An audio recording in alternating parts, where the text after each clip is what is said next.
I'm overwhelmed and touched by the support I have received from everybody. First, I want to thank the Coleman legal team and my 3 barristers, John Gordon, Ray Boland and Sean.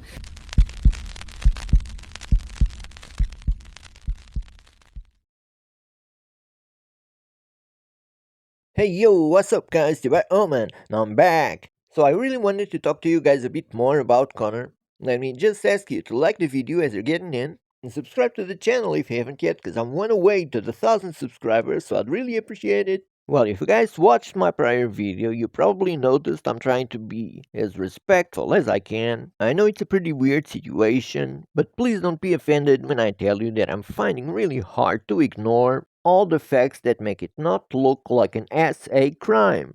Please understand that I'm trying really hard to not be rude to this lady, but after seeing all the media go so hard on Connor, after seeing athletes throwing jabs at him with no substance at all, well, I wanted to talk to a friend of mine who not only is Irish, but it's a lady. Man, I even had an argument with a friend of mine over this topic. And that's what I don't understand. Okay, Connor has a bit of a villain persona. We all know he hasn't been faithful to Dee. On top of it, maybe lots of people don't like him because he's rich and successful. And of course, he has been making lots of mistakes on his way to stardom and after. Well, everything that I've been saying can be a motive for you not to like Connor.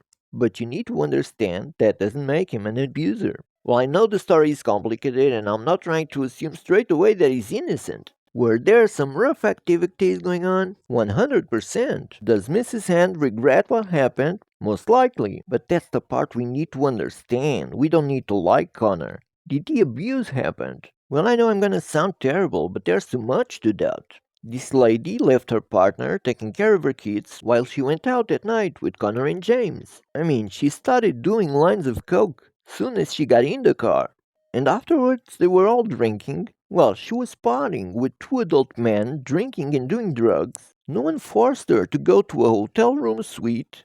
They have been amazing from start to finish. I want to thank Mr. Justice Alexander Owens, the jury, all the witnesses.